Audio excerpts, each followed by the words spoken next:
Golden State Media Concepts Baseball Podcast. We cover everything Major League, from spring training to the World Series. We've got your favorite club covered, from New York to Boston to LA. This is the Golden State Media Concepts Baseball Podcast.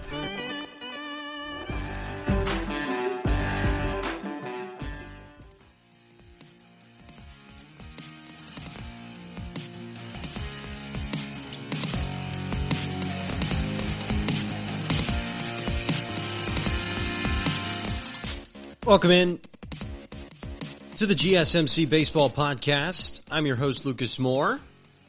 Give us a follow on Twitter at GSMC_baseball. And we talked all about the Mookie Betts trade a couple days ago on the show in the midweek edition.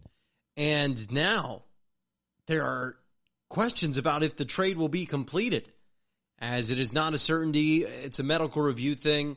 We'll dive into that on today's show. Also, the Boston Red Sox appear to have found their next manager, have not made a formal announcement, but this is pretty strong reporting. That'll be Rob Renicky.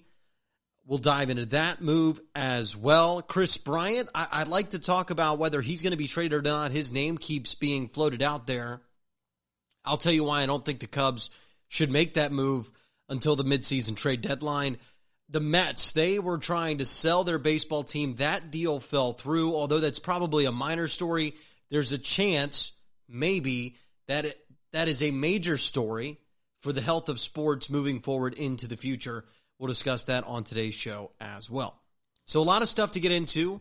Not as much stuff as you'd like in terms of a show, I suppose, but plenty of stuff for the month of February. Again, once spring training gets rolling, it's going to get cooking, because we're going to have spring training games to delve into, hot starts, injuries. Baseball really gets rolling. Right now, it's that calm before the storm, if you'd like to say. There was a storm of news, though, in the midweek with Mookie Betts being traded to Los Angeles Dodgers in a three-way deal. The Twins got the Dodgers starter, Maeda. The Twins then sent Gratterall to the Boston Red Sox, and the Dodgers sent their right fielder, Alex Verdugo, to the Boston Red Sox, and then the Dodgers got Mookie Betts and David Price at half-price contract, and I believe the Red Sox got some cash in the deal as well. It might fall through, though, now.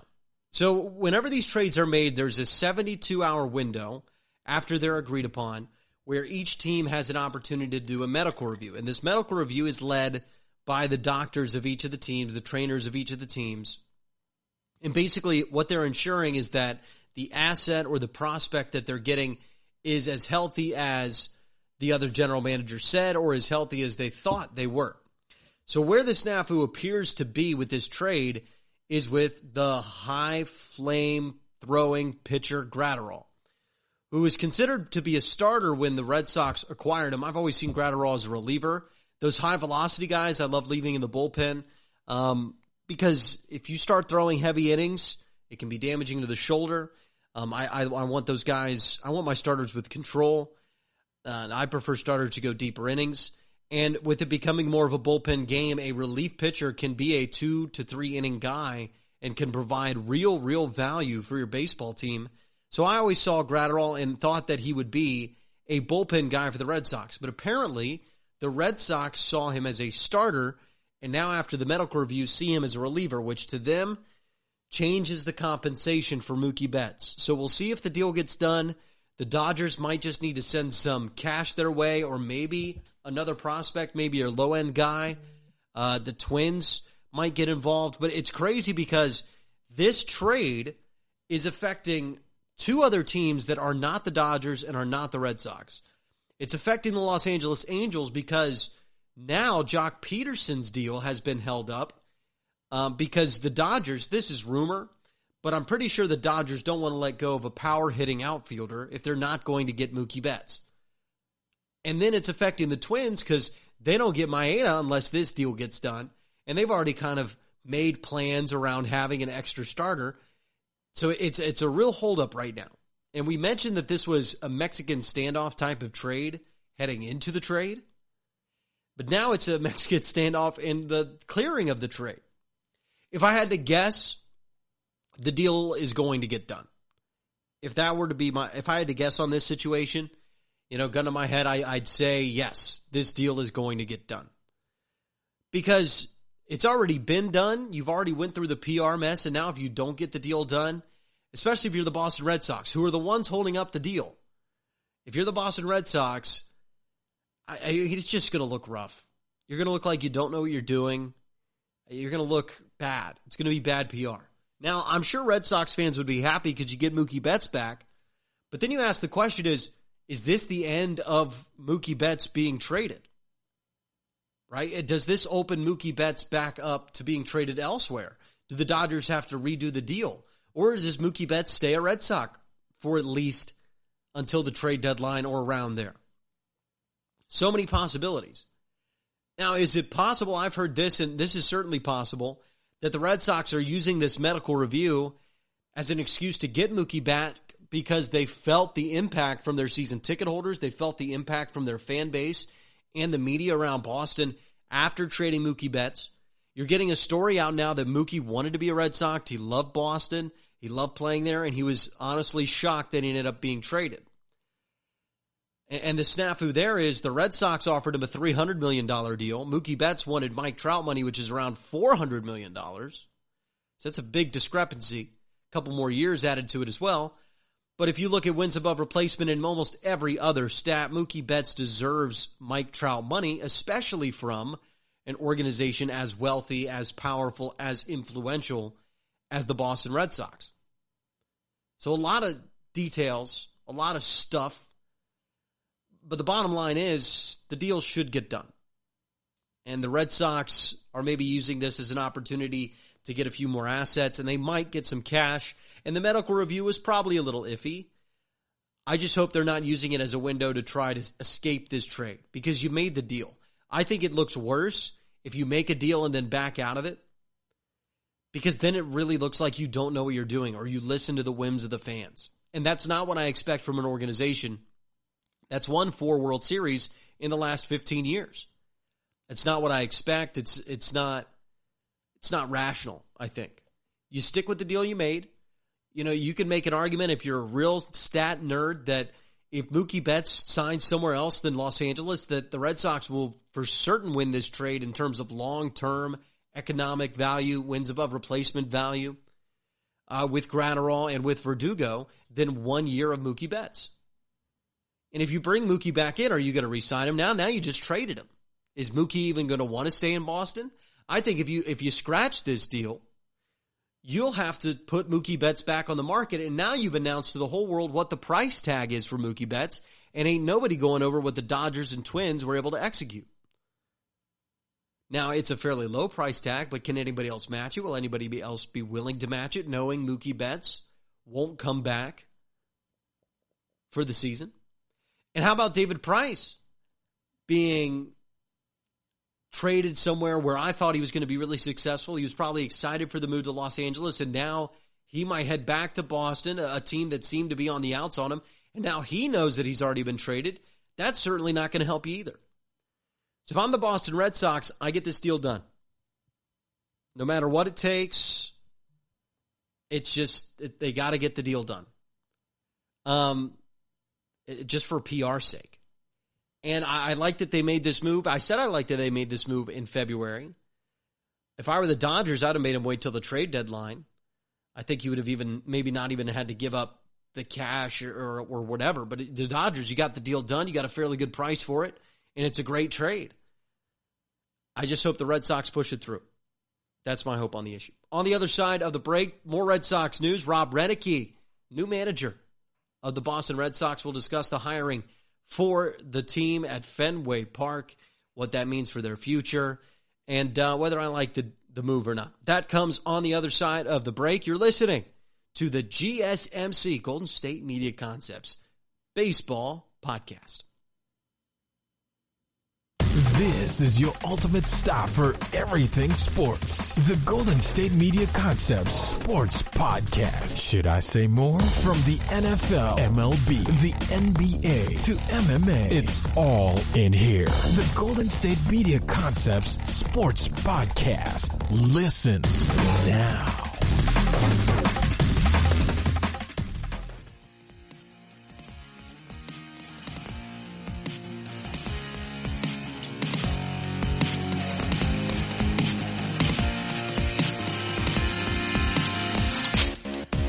Golden State Media Concepts Baseball Podcast. I'm your host, Lukas Moore. It's Ron Renneke, who will be the new manager of the Boston Red Sox, promoted from bench coach.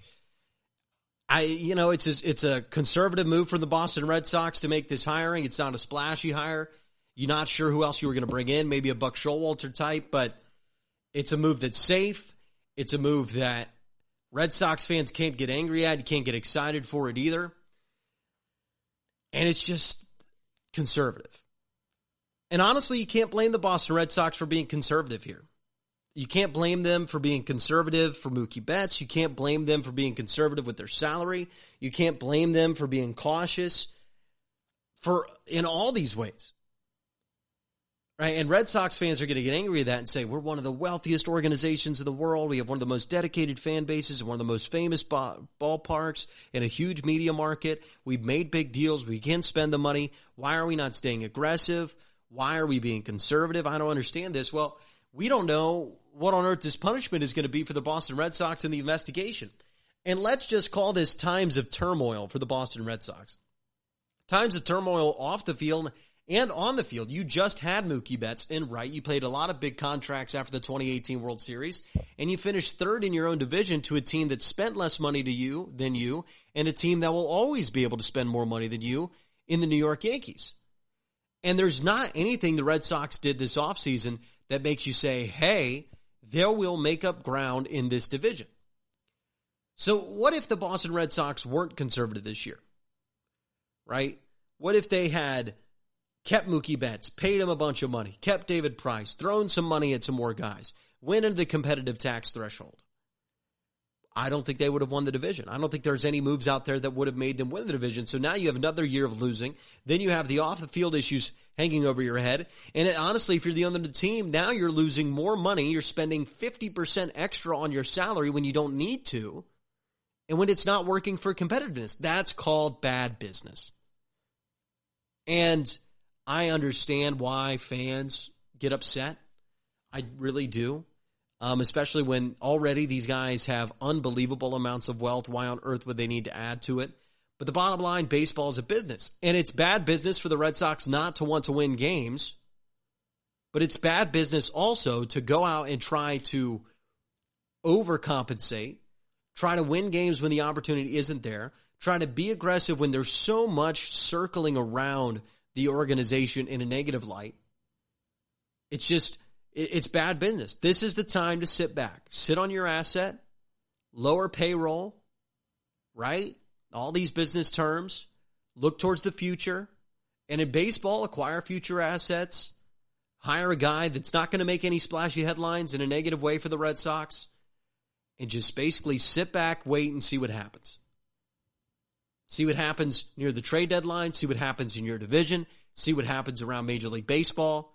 And then plan an attack moving forward. We've seen this time and time again from a lot of very big organizations. There are times to be conservative. And Red Sox fans can say, well, Mookie Betts is not the player to get conservative over because he's the greatest Red Sox since Ted Williams. And I'd agree with that in some ways. And I'm not sure if I would have done what the Boston Red Sox did, but I certainly understand why they did it. And it certainly explains their move hiring Rob Renneke. It makes sense. It's not a horrific decision. It's a conservative move. You just move forward, one foot in front of the other. You take your punishment, whatever it may be, after this investigation. You go with the bench coach. You have a solid year with a solid roster. You see what young guys are worth developing. You see what assets develop. You see how the rest of the division plays out. And it's basically a bridge year. It's a year to move to the next, because you weren't going to win the World Series even with Mookie Betts, with a very high dollar contract. And if you're the Red Sox, you can't even guarantee that you're winning this year. You're pretty sure you won't win the division this year with him. You can't guarantee that he will come back, and he's going to go to free agency. And you can't guarantee he's going to come back. You have all this stuff circling around you. It makes sense. It makes business sense to move on. Now, it's a crime of baseball that Mookie Betts gets to go to the Dodgers to play with Cody Bellinger, which is the best 1-2 duo in terms of 5-tool players since Alex Rodriguez and Ken Griffey Jr. back for the Seattle Mariners. Or it's even might be better than that. They both play outfield. They're both excellent in the field, excellent on the base pass, hit for power, former MVPs. It's one of the best duos we've ever seen in the outfield if this deal gets done. So maybe it's a crime of baseball, but for the Boston Red Sox, I understand they're operating like a mid-market team, but there's sometimes you make a frugal decision.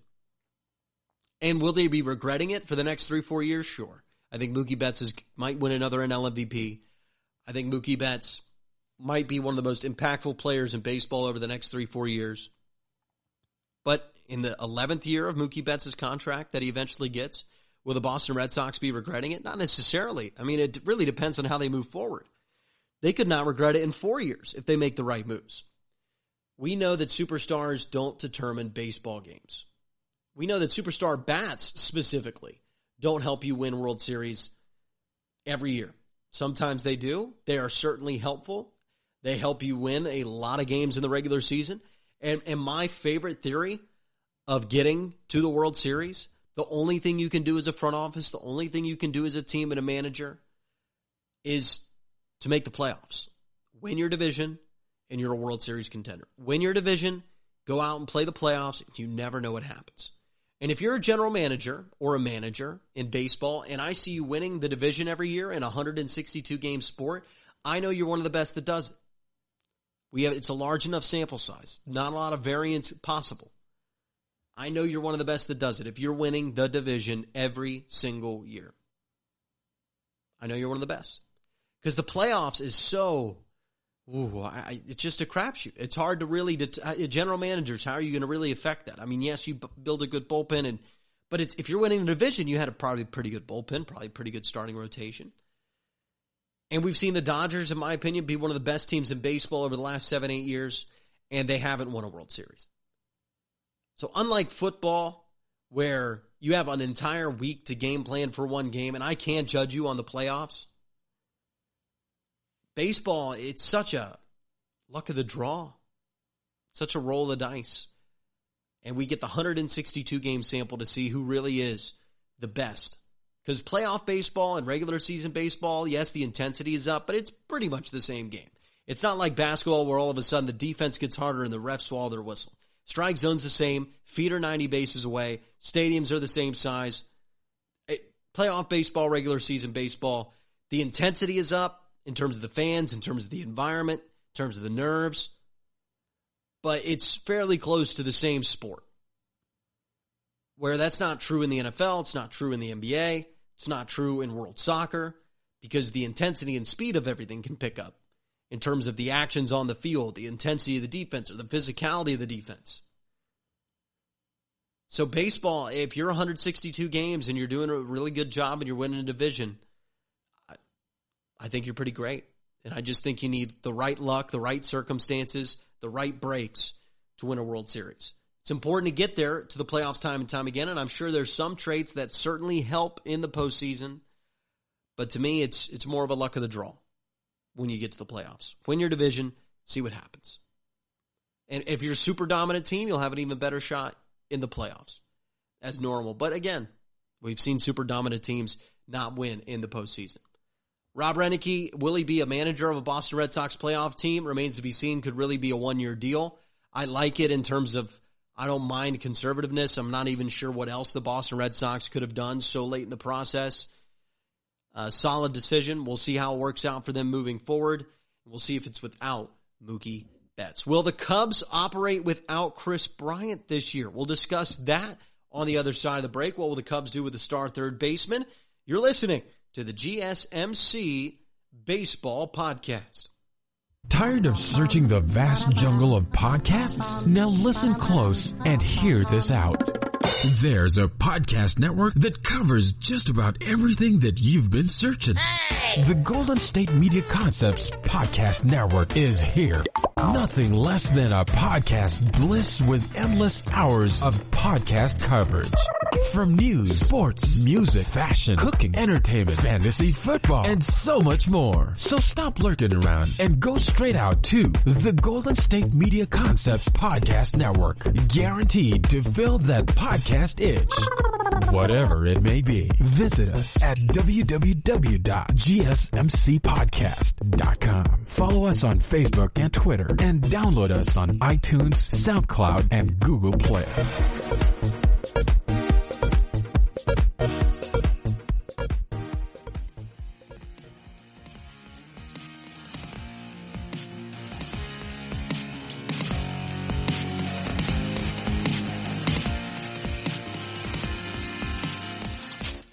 GSMC Baseball Podcast.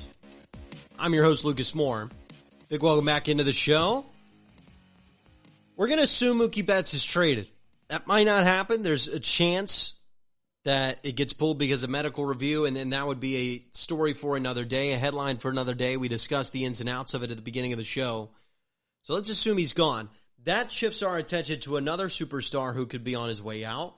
Kris Bryant from the city of Chicago, right? The Chicago Cub, Kris Bryant, the star third baseman who lost his hearing, so he's under club control of the Chicago Cubs for the next 2 seasons, meaning he is a much more valuable asset than Mookie Betts. Although he's not the same type of player that Mookie Betts is, he's still an all-star caliber player, certainly one of the best third basemen in the game, one of the best bats in the game, still young, 2 years of club control. He is a large asset for the Chicago Cubs. And the Chicago Cubs have themselves a decision to make. Do we try to trade him now where his value is highest before he potentially goes through maybe a slump this season, deals with another injury? Before Kris Bryant's value is the safest, not necessarily the highest, the safest right now. If you make the deal, you know what you're going to get. There's no risk involved. As soon as he steps back onto the field, there is inherent risk involved with the Kris Bryant asset. Now, there's risk in a positive direction too, is that if he starts having his best season, the value then starts to go up. It becomes more valuable. And Kris Bryant is a type of player that only playoff caliber teams, World Series contenders, are going to look to trade for. Meaning, he's still just as valuable of an asset come July 30th, or July 25th, or if it's a little later, I don't know if they shift the deadline. But come the end of July, midsummer, at the trade deadline, he's just as valuable an asset then to a playoff team as he is now because they are going to be in the playoffs. You'd like to have him for the whole year, but if you're a playoff team, you can make this deal at the trade deadline. You can give up the same amount of assets, and you're still going to have him for next season and the playoff run this year. Essentially fulfilling his value to the team for that season. And this is the teams that feel like they're going to be in the playoffs.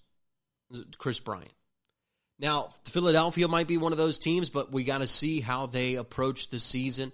There's a couple other teams that have been rumored to potentially go after Kris Bryant. And the Chicago Cubs, I've heard that they should make this deal now. You don't want it hanging over the team throughout the season, if you do plan on moving him. But this is one of those moves that I just don't want to make right now. Because look at the National League Central. It is wide open. The Cardinals aren't necessarily miles better. The Reds are miles better, but on paper, how often does a team that wins free agency, how often does that team actually end up going out and making noise in the regular season? The Pirates feel like a mess. The Brewers, you have no idea what they're going to be, but you can't imagine that they're a lock to get 95-plus wins. So you're sitting here with 4 out of the 5 teams in the division feeling like they have a shot to win it, but none of them guaranteed to go 90-plus wins. None of them seem to be one of the elite teams in the National League, all of them with potential. So what does that mean if you're the Chicago Cubs? Well, you could give up on this whole dynasty thing that you thought you had set up after 2016. This golden generation of Cubs players who weren't just going to bring a championship back to Wrigley Field and back to the north side of Chicago, but a team that would bring multiple championships to the north side, multiple championships to the friendly confines. And that is still possible. It could still have just been one down year if you end up winning the division, which is certainly possible in my eyes. The Cubs have enough talent. The division is on rocks enough and doesn't have a dominant team. It's anybody's to win. So if you're the Chicago Cubs, I wouldn't want to make this deal now. I wouldn't want to make this deal now at all, because what happens if you're 5 games up on the division? Let's say you trade Kris Bryant, and let's say things still go right and you're 2 games up near the trade deadline on the rest of the division. You're like, you know what we could use? A power-hitting third baseman. That is the last thing you want to happen. Last thing you want to happen. Because if you're going to be in contention this year, why not go for it? Because like I said, if you win a division, you have an opportunity to win the World Series. If you win a division, you have an opportunity to win the World Series. That is how every Major League Baseball team should operate. This is not the NBA. This is not the NFL, where it feels like you need a lot more. You need to be an elite team, top 3, top 4 in the league to win it all. I think in baseball, you can get away with being top 8. Check out the Nationals a year ago, and I think it can happen way more often than not. And if you're the Chicago Cubs, I wait this out. I see what is on the market. I let it all develop. I see where we are as the Cubs, right? I see where the division is. I see where the rest of the league is. Because if the Phillies right now, they aren't going to give you as much assets as they will July, whatever, if they're in a dead heat in the NL East with the Atlanta Braves. Right? If the Phillies and Braves are neck and neck, Nationals have fallen off a bit. The Phillies will be more interested in that asset, I'm telling you, in the midsummer time than they will be now. Because if you're the Phillies, you make that deal now, yes, you feel really competitive in the division, but it's not a sure thing. You don't know how everybody's going to work out, and you're just not sure about it. Right? Same with the Braves, same with the Rockies, same with anybody else that's interested in Kris Bryant. His value goes way up if he just has a Kris Bryant type of season, reaches the trade deadline at the same value he's at now, and there's a contender that wants him. Because I'll be honest, the baseball fans aren't talking much right now. There's not a lot of pressure on organizations. But Philadelphia sports fans leaning into the Phillies when they're a game back of the division to go get Kris Bryant, you're going to be able to get a lot more assets back. I think if you're the Cubs, you sit on it. You sit on it to see where you are in the division. You sit on it to see where the Phillies are in the division.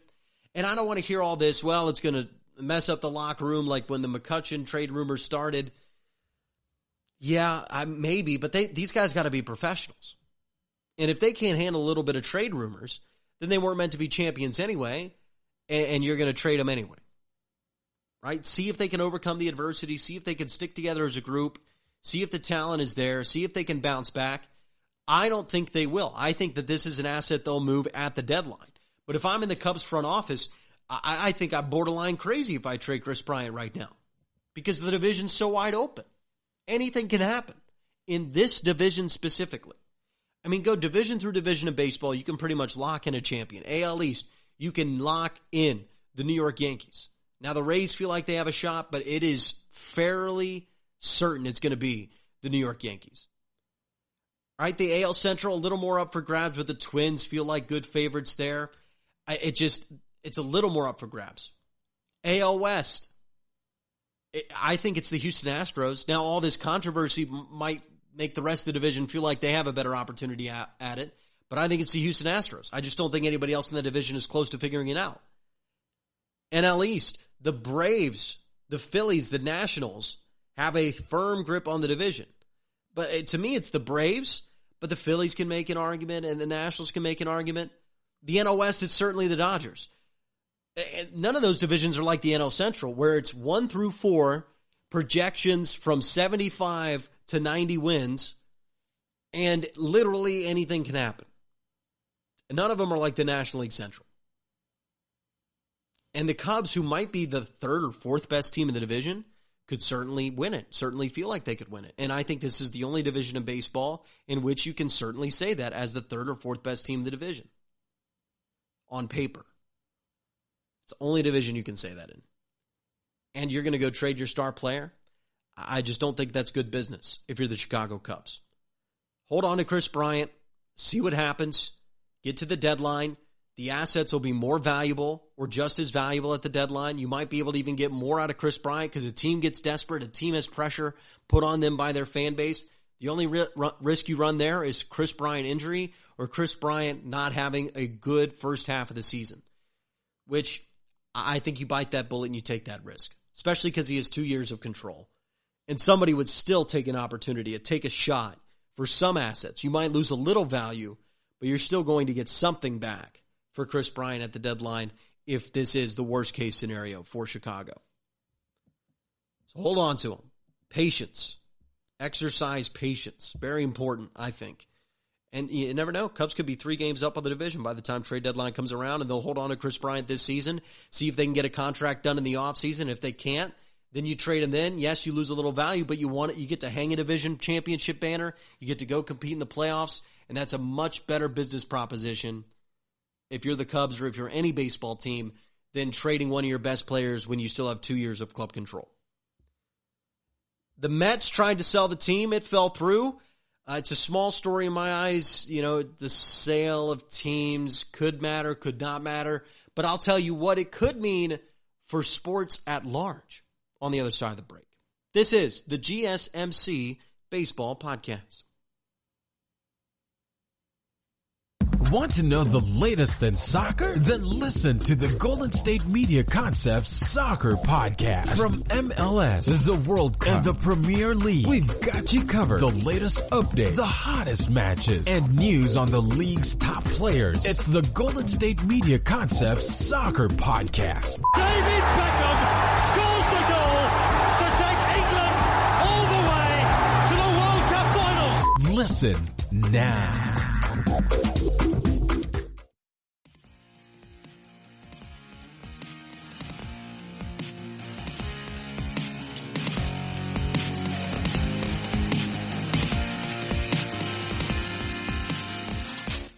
GSMC Baseball Podcast.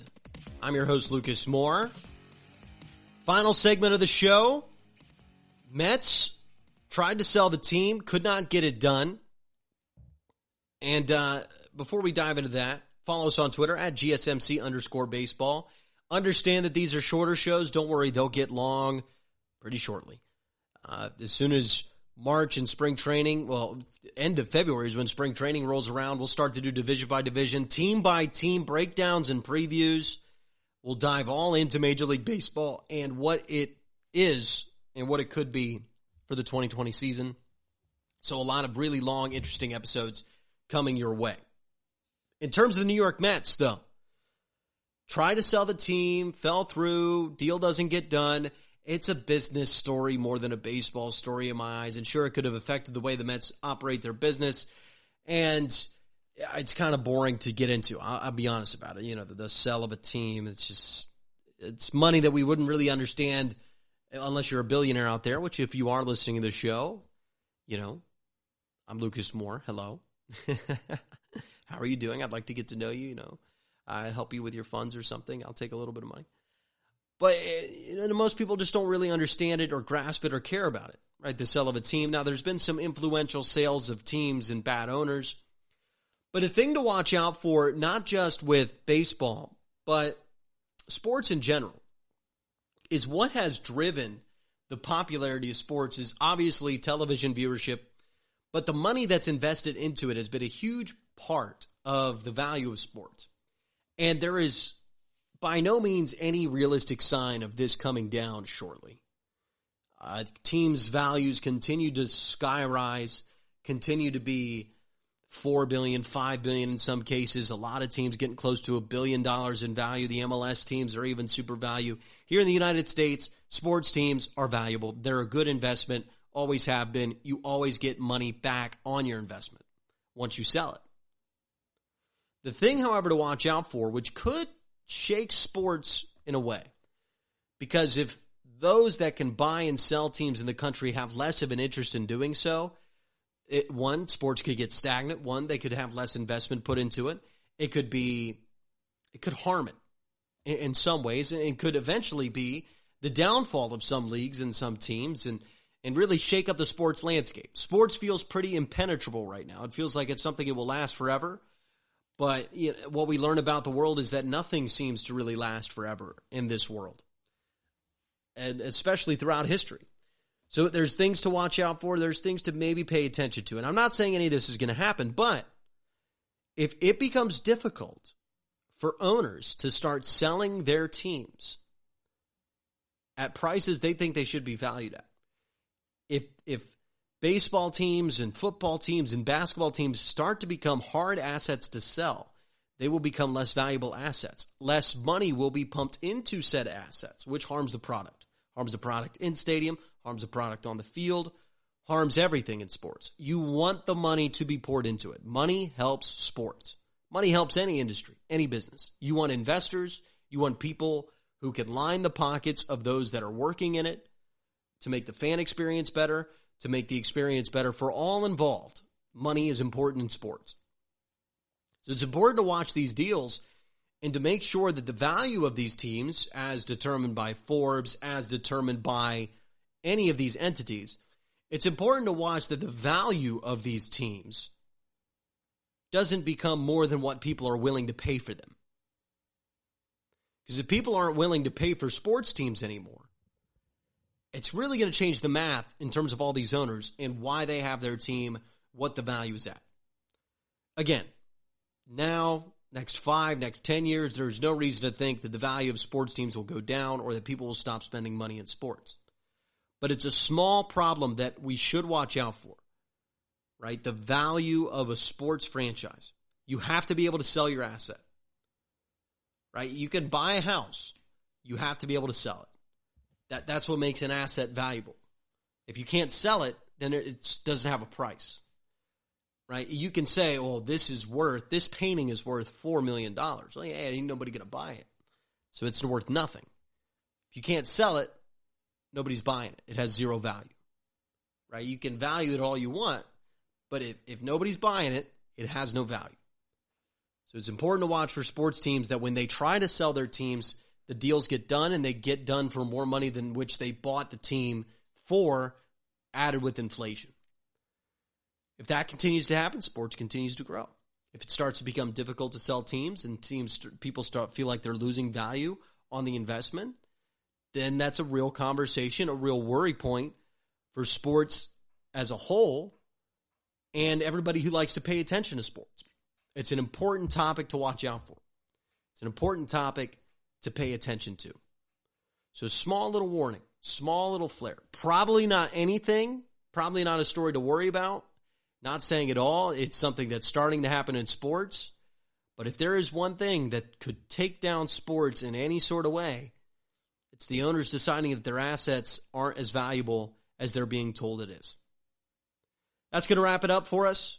It's been a fun show, shorter show. Month of February, we'll move into spring training with so many fun shows planned and so much to dive into in the 2020 baseball season. I'm your host, Lukas Moore. I thank you so much for listening. This has been the GSMC Baseball Podcast, brought to you by the GSMC Podcast Network. I'll see you after the weekend. Have a good weekend. Enjoy it. Stay safe. This has been the GSMC Baseball Podcast. You've been listening to the Golden State Media Concepts Baseball Podcast, part of the Golden State Media Concepts Podcast Network. You can find this show and others like it at www.gsmcpodcast.com. Download our podcast on iTunes, Stitcher, SoundCloud, and Google Play. Just type in GSMC to find all the shows from the Golden State Media Concepts Podcast Network, from movies to music, from sports to entertainment, and even weird news. You can also follow us on Twitter and on Facebook. Thank you, and we hope you have enjoyed today's program.